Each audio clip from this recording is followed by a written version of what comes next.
Say hi, guys. Hello!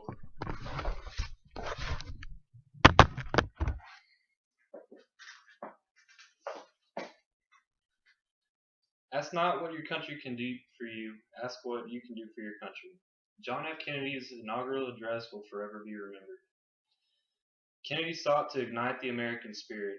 In a time when there was so much controversy and confusion, he laid a foundation for a fresh start at home and around the world.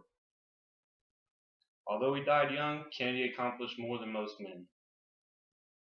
JFK is a well-known public figure, but I would like to share a little bit of his background with you that I found in The Presidents of the United States of America, written by Frank Friedel and Hugh Sidey.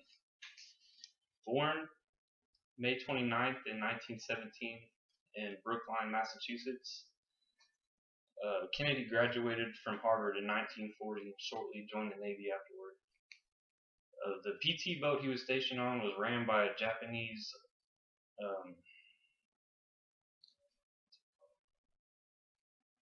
defender or something. Sorry, I forgot the name of the Japanese boat. But anyways, he swam the survivors to safety after being seriously injured.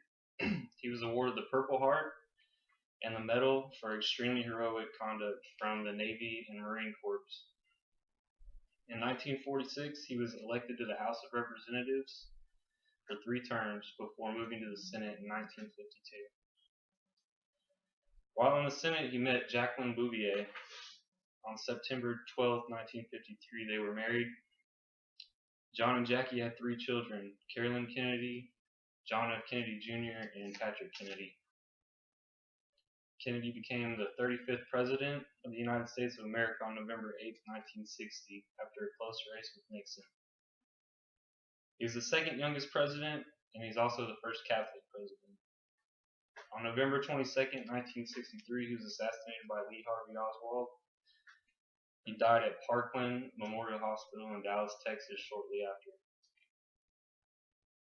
On the brighter side, one of the things Kennedy is most remembered for is his inaugural speech.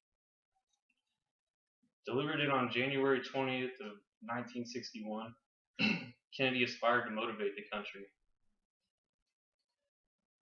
He gave the speech at the height of the Cold War. Nuclear war was a worldwide concern at the time, and there was also a civil rights movement going on. There were protests against segregation that were sweeping the nation. With the country and most of the world in turmoil, Kennedy knew his first speech as president needed to set the tone for his time in office.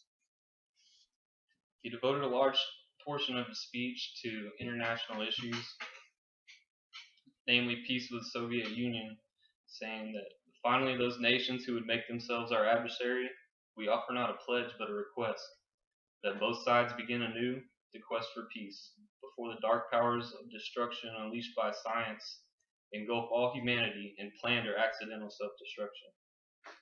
In this quote, Kennedy points out the fact that whether or not we are using our nukes for war, they still pose a threat to us, and if we don't put Pandora back in the box, it might be too late.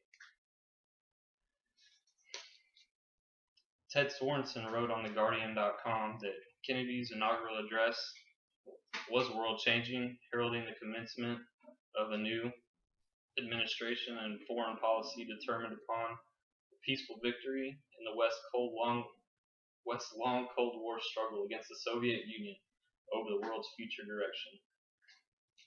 In addition to the Soviet Union, Kennedy speaks to the states recently freed of colonization, warning them about what path they choose. He said, "In the past, those who foolishly sought power by riding the back of the tiger ended up inside."